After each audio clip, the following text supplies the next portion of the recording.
Amigues i amics, en vídeos anteriors hem explicat la importància de la transició cap a una economia circular com a eina indispensable per lluitar contra el canvi climàtic. Ja ho sabeu, es tracta d'una nova manera de produir, una nova manera de consumir i, sobretot, d'una nova manera de veure i entendre el nostre entorn. Per això, som conscients que aquest canvi sostenible comença també a casa nostra? Comença reciclant i reciclant bé, reutilitzant, reparant, reaprofitant, reduint i repensant els nostres hàbits de consum.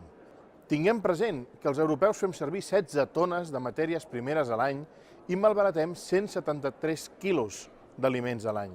N'hem de ser plenament conscients d'això.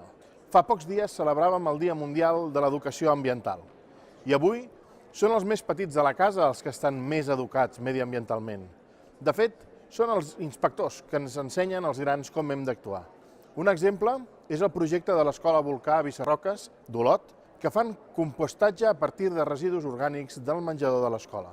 En els 3 primers mesos d'activitat del termocompostador van obtenir 80 quilos de compost dels 165 quilos de residus que havien generat.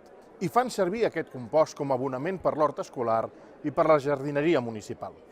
La clau de l'èxit de l'educació ambiental rau en la implicació total dels alumnes. Així es procura en el conjunt de la xarxa d'escoles per la sostenibilitat de Catalunya, que engloba escoles verdes com la d'Olot. La gran aportació social d'aquesta modesta iniciativa és que el procés d'aprenentatge perdurarà en el temps. Aquests nens i nenes aplicaran aquest coneixement a les seves llars i a les seves futures feines. I és precisament així com veritablement transformarem ja no tan sols l'economia en una economia circular, sinó que transformarem el pensament en pensament circular.